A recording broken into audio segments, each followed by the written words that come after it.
Hi, welcome to Donegal Dad. I'm Mark. This week we're going to be looking at this Irish Rail Class 121. We're going to be unboxing it, having a look at it, fitting a decoder and giving it a run. So we're going to have a look at this Murphy's Models Class 121. Don't normally do reviews because then my missus would know what I've bought, but she got this for me for my birthday present so I can work away on it.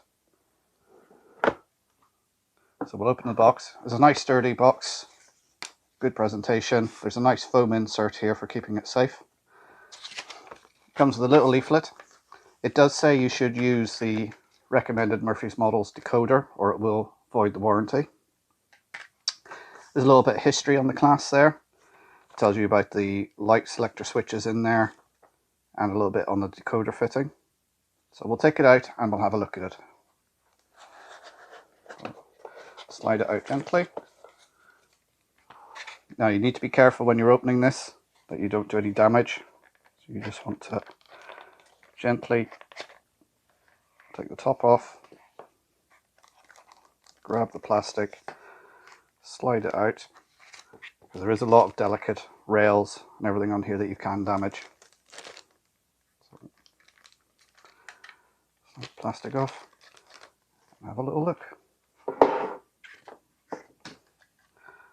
So there we are. It's a Bobo configuration.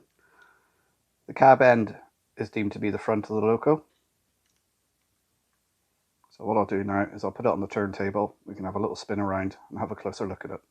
So as you can see, it's in the orange and black livery of Irish Rail or Éireann Road Éireann.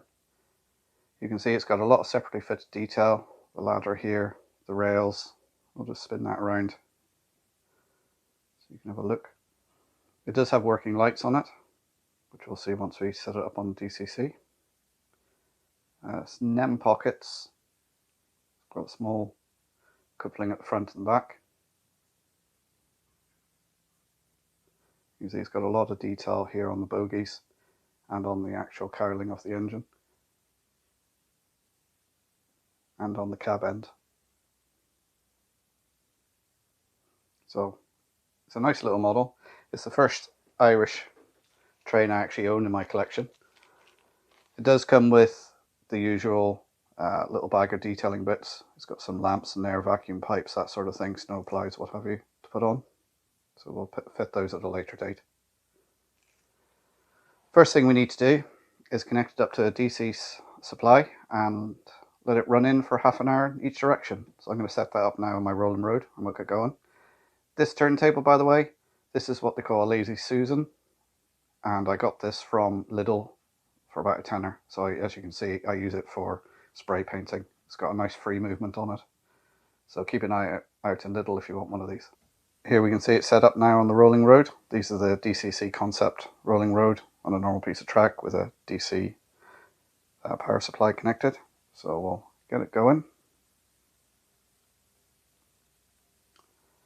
We want to run it on about half power for about 30 minutes in one direction and then 30 minutes in another direction, and that just helps all the mechanism bed in and always make sure that the model is actually working. We go around the side here, you can see that the lights are working. So we have directional lights on it, and the red lights are on what would be the back. So we'll leave that running for half an hour and we'll swap it over to the other direction, and then we'll come back and we'll do the decoder fitting. It's had its run in, half an hour each direction. I must say it's a very quiet mechanism when it was on the rolling road. But let's fit the chip. Our access to the chip is through these covers at the top. You take this one off first and then the one underneath, and then we can fit the chip. So let's have a go at that. I haven't done this before, so looks like it's going to be quite fiddly. And you have to be very careful where you handle this because it's very delicate with these rails. Everything can be quite easily broken.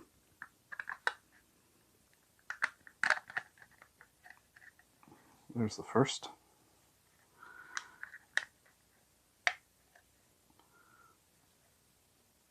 And the second one. Again, have a bit of cloth, or in my case here, kitchen towel down to help protect everything. If we look inside, we can see the switches for the lights under that yellow film, which you need to lift and adjust only the switches. And there's the blanking plate. It's a 21 pin decoder. Now I have some of these plastic tools that I've picked up over time from various places. They're very handy for doing jobs like this so you don't damage anything. So it's just a matter of taking your time and slowly taking out the blanking plate.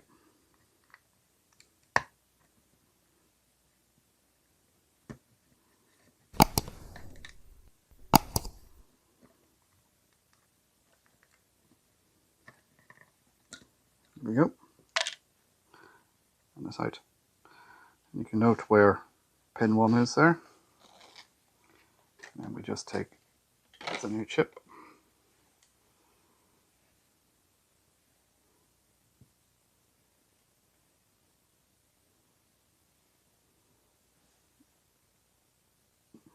Line up the pins.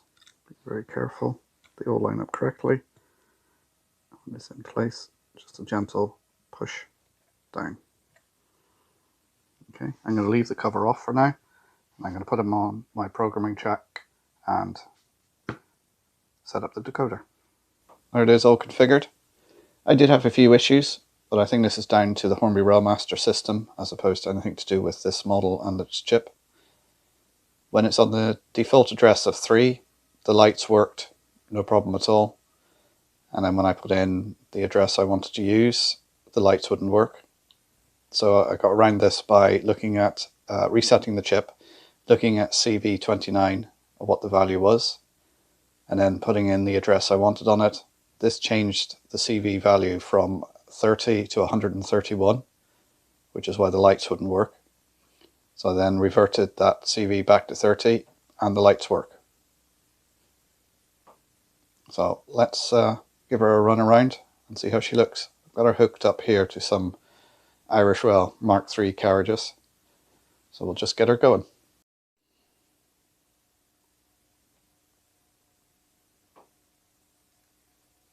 She's a nice smooth runner, very quiet, and seems very powerful. Has no problem going over point work.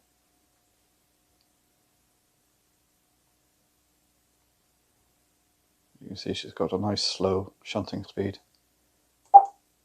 We'll increase the speed now and just start to accelerate away.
I think this is a lovely little model. Lots of detail on it. Smooth running. It's got sprung buffers on it. And I really like the colour scheme. So I'm very happy to have this added to my fleet. And I hope to get some more Irish engines in the future.